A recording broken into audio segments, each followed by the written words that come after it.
Welcome back on soul study. आज हम globalisation को पढ़ेंगे और सबसे पहले हम इसके इम्पोर्टेंट क्वेश्चन को डिस्कस करेंगे। तो जो लोग चैनल पे अभी भी न्यू हैं तो सब्सक्राइब करें और वीडियो अच्छी लगती है तो लाइक करना ना भूलें। हमारा क्वेश्चन है, इस दलील का वर्णन कीजिए कि विश्व के विभिन्न भागों में सजातीय एकरूपता पुनर्विकथन को एक संस्कृति के सृजन के लिए वैश्वीकरण की प्रवृत्ति के प्रति अभिक्रिया के रूप में देखा जा सकता है। राष्ट्रीय राज्य के लिए इस प्रक्रिया का क्या महत्व है? क्वेश्चन जो है बहुत ही थोड़ा डिफिकल्ट है इसे जब आप रीड करोगे, लेकिन इसके मीनिंग को हमें समझना है। इस क्वेश्चन में पूछ रहा है कि विश्व में जो एक रूपता आ रही है वो किस तरीके से हमारी संस्कृति को बनाती है, किस तरीके से जो एक रूपता है वो वैश्वीकरण का एक अभिक्रिया है। जैसे हमने पढ़ा है कि जब वैश्वीकरण आता है तब संस्कृति में एक रूपता आ जाती है, विभिन्न संस्कृतियां जो होती हैं आपस की मिलने लग जाती है, हम वेस्टर्न कल्चर्स को अपनाने लग जाते हैं। तो इस क्वेश्चन में हमें वही बताना है। और इसने पूछा है राष्ट्र राज्य के लिए इस प्रक्रिया का क्या महत्व है, कि राष्ट्र राज्य पे ये कैसे इसे इफेक्ट कर रहा है। तो सबसे पहले आपको इस क्वेश्चन में हमें भूमंडलीकरण को समझाना है कि भूमंडलीकरण होता क्या है। जैसा हमें पता है कि भूमंडलीकरण में क्या होता है कि जब एक देश अन्य देशों के साथ किसी उद्देश्य को लेकर आपस में जुड़ जाता है तब हम उसे भूमंडलीकरण कहते हैं। ये उद्देश्य शिक्षा, व्यापार, स्वास्थ्य, यात्रा, ठीक है, इन सभी चीज़ों को लेकर हो सकते हैं। आगे हम बताएंगे इसमें भूमंडलीकरण का चरित्र कैसा होता है। जिस तरीके से एक इंसान का कैरेक्टर होता है उसी तरीके से हमें भूमंडलीकरण के चरित्र के बारे में बताना है कि भूमंडलीकरण का स्वभाव कैसा है। भूमंडलीकरण में क्या होता है, इसको स्वभाव की ये सीमाओं का अतिक्रमण करता है। राष्ट्रीय सीमाएं जो होती है उसका अतिक्रमण करता है। कहने का मतलब है कि राष्ट्र की सीमाओं को ये तोड़कर दूसरे देश में जाकर हम आज व्यापार करने में सक्षम हैं। जब भी कोई कंपनी दूसरे देश में जाती है तो व्यापारिक नीतियों के साथ साथ वो बहुत सी चीज़ें अपने साथ लेके जाती है। जब भी कोई बाहर की कंपनी हमारे यहाँ आती है तो सिर्फ वो यहाँ पर व्यापार ही नहीं करती बल्कि उससे हमें बहुत कुछ सीखने को मिलता है। हम उनकी संस्कृति को भी उनके कंपनी में देख सकते हैं और उनसे हम सीख सकते हैं। दूसरा पॉइंट हम इसमें लिखेंगे संस्कृतिकरण का स्वरूप। इस पॉइंट का हमारा नाम है संस्कृतिकरण का स्वरूप, कि संस्कृतिकरण की किस तरीके से एक देश में संस्कृति जब बाहर से आती है तो उसका स्वरूप क्या हो जाता है। इसमें हमें बताना है कि जब बाहर के देश की कंपनियां या बाहर के देश के लोग हमारे देश में आते हैं तब हम क्या करते हैं, सांस्कृतिक का आदान प्रदान करते हैं।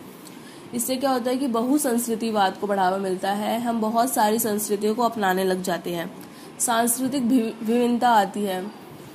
इसके अलावा आप बताओगे कि आज क्या है, एक देश के लोग दूसरे देश में जाके यात्राएं करते हैं। हमने देखा है कि हमारा टूरिज्म कितना बढ़ गया है। जब भी हम कहीं बाहर घूमने जाते हैं तो हम देखते हैं कि जो फॉरेनर्स होते हैं वो भी वहाँ पे मौजूद होते हैं। तो ये हमारे वैश्वीकरण का ही एक परिणाम है। इसके अलावा इसमें बताएंगे कि बहुत सारे लोग जो है प्रवास करके हमारे देशों में आके बस रहे हैं। बहुत से आप चाइनीज़ को देख सकते हो या फिर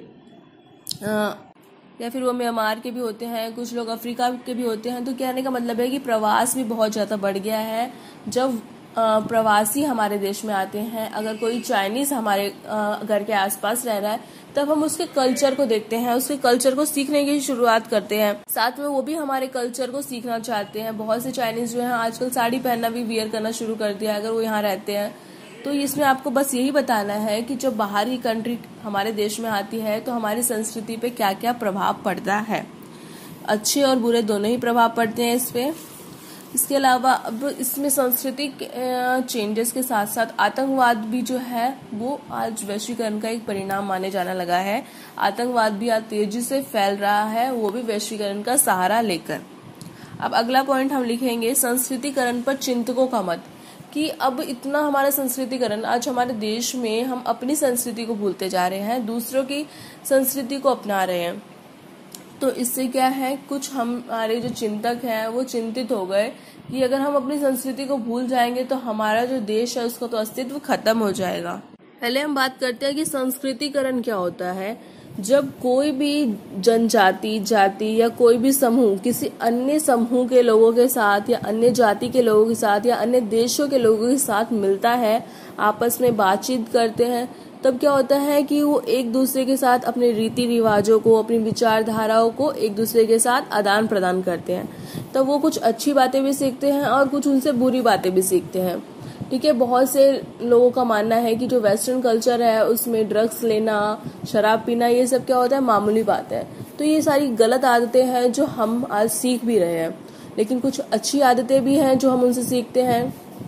जैसे कि उनके फैमिली में क्या होता है कि हर एक पर्सन जो होता है वो अर्निंग करता है, चाहे वो गर्ल हो या बॉय हो। इसके अलावा हम आज क्या है, इंडियंस, हम अपनी बात करते हैं कि हम कुछ अपने मूल्य भी भूलते जा रहे हैं, लेकिन हम कुछ अच्छे मूल्य भी अपना रहे हैं। तो यही क्या है, हमारे संस्कृतिकरण के जो चिंतक हैं उनकी चिंता का एक विषय बन चुका है। इसके बाद हम जो नेक्स्ट पॉइंट लिखेंगे वो होगा स्वार्थी मन। ये हमारा नेक्स्ट पॉइंट है। इसमें हम लिखेंगे कि आज क्या है कि मनुष्य अपने स्वार्थ को पूरा करने के लिए दूसरों का शोषण करता है। आज हम भूलते ही जा रहे हैं कि अन्य मनुष्य भी है, उसे भी लाभ की जरूरत है। सभी क्या है कि अपना पेट भरना चाहते हैं, और आज के टाइम में लोग जो है वो लोभ को, अहंकार को, बुराइयां उनका डेली जीवन में उनका खाना बन चुकी है।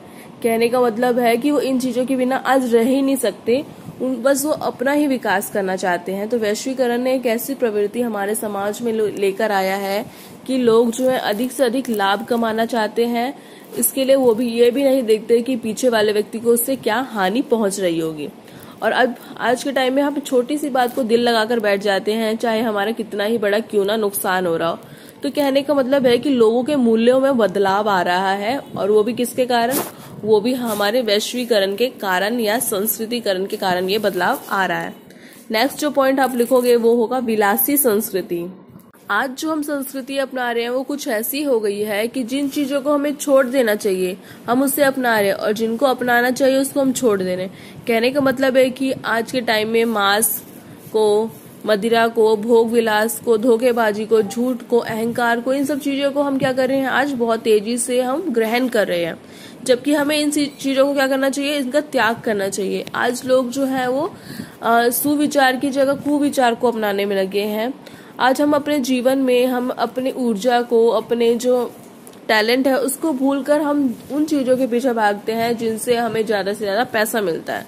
तो आज के टाइम में मनुष्य जो है अपने आप को सभी ओर से असुरक्षित महसूस करता है, क्योंकि वो अपने टैलेंट को सही रूप से पहचान नहीं पाता है और वो बस पैसों के ऊपर ध्यान देता है। आज के टाइम में हम बात करेंगे अगर नेताओं की, नेता क्या है, भ्रष्टाचार फैला रहे हैं, अपना ही विकास करने के लिए सोचते हैं, और जो जनता होती है वो मत देकर बस अपना कर्तव्य पूरा कर लेती है, और बाकी लोगों के जीवन में क्या होता है उसकी किसी को खबर भी नहीं होती। अब नेक्स्ट पॉइंट हमारा लिखना है हमें एकता में अनेकता का रास्ता। इसमें हमें लिखना है कि वैश्वीकरण के कारण क्या है कि बहुत सारी समस्याएं तो उत्पन्न हो रही है, तो इसको हम कैसे खत्म कर सकते हैं। इसको हम ना तो खत्म कर सकते हैं कि हम देशों को अलग अलग कर दें, ऐसा तो नहीं कर सकते। कहने का मतलब है हम ना तो उनका विखंडन कर सकते हैं, तो हमें एक ऐसा रास्ता अपनाना पड़ेगा जिसे हम कहते हैं एकता में अनेकता, कि हमें इस विश्व को ऐसा देखना पड़ेगा कि यहाँ देश में एकता तो है लेकिन सब क्या है, अलग अलग भी हैं।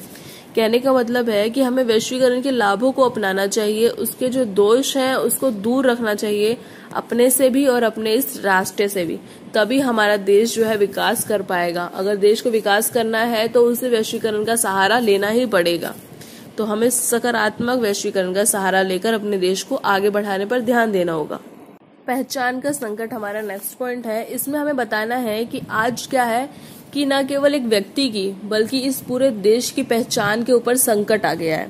हमारे सामने चुनौती आ गई है कि हम अपनी पहचान को किस तरीके से बचाएं। हमारे देश में बहुत सारे बदलाव आए हैं। उन बदलावों में से हम पढ़ते हैं कि पहले क्या होता था कि लोग जो थे वो कीर्तन में, भजन में बहुत ध्यान देते थे, लेकिन आज कीर्तन और भजन का स्थान ले लिया है वाद विवादों ने जो हमारी संसद में होती है या फिर हमारे आसपास लोगों के द्वारा होता है। आज हमारी विचारधाराएं क्या है, बहुत ज्यादा बदल गई है। पहले हमारे विचारधारा हमारे कुछ और थे, आज उसमें चेंजेस देखने को मिलता है। लोगों के पोशाक में, लोगों के खान पान में, सब में बदलाव आ गया है। तो ये बदलाव जो है वो वैश्वीकरण के कारण ही आया है, जिसके कारण हमारे राष्ट्र की पहचान को खतरा भी है। इसके अलावा हमें बताना है कि आज क्या है, लोगों को मुकाबला करना पड़ता है। जब वैश्वीकरण आया तो हमारे जो यहाँ के स्थानीय काम धंधे होते थे, जो छोटे छोटे लोगों के रोजगार होते थे, वो प्रतिस्पर्धा नहीं कर पाते बड़ी बड़ी कंपनियों से, जिसके कारण वो बेरोजगार हो जाते हैं। तो इसके अलावा हमारा जो ये राष्ट्रीय राज्य है, जो हमारा राज्य है, उसके ऊपर भी खतरा आ जाता है, क्योंकि अब क्या है, सरकार की शक्तियां भी धीरे धीरे कमजोर हो जाती हैं। जब वैश्वीकरण आता है तो वो अपने साथ बहुत सारी नीतियों को लेकर आता है, जिसके कारण सरकार जो होती है वो सीमित होकर रह जाती है। तो निष्कर्ष हमारा यही निकलता है कि भूमंडलीकरण ने क्या है, हमारी संस्कृति पर एक आघात किया है। इसने हमारे लिए पहचान का एक संकट खड़ा कर दिया है। आज ये जो समस्या है पूरे विश्व में है, लेकिन विकसित देशों को क्या है, इससे फायदा हुआ है, और जो विकासशील देश है उन्हें बस इनसे बर्बादी ही मिली है। लेकिन जो हमारा इंडिया है उसके संबंध में ऐसा नहीं है, क्योंकि इंडिया को हमारे वैश्वीकरण से फायदा ही फायदा हुआ है। Thank you for watching my video.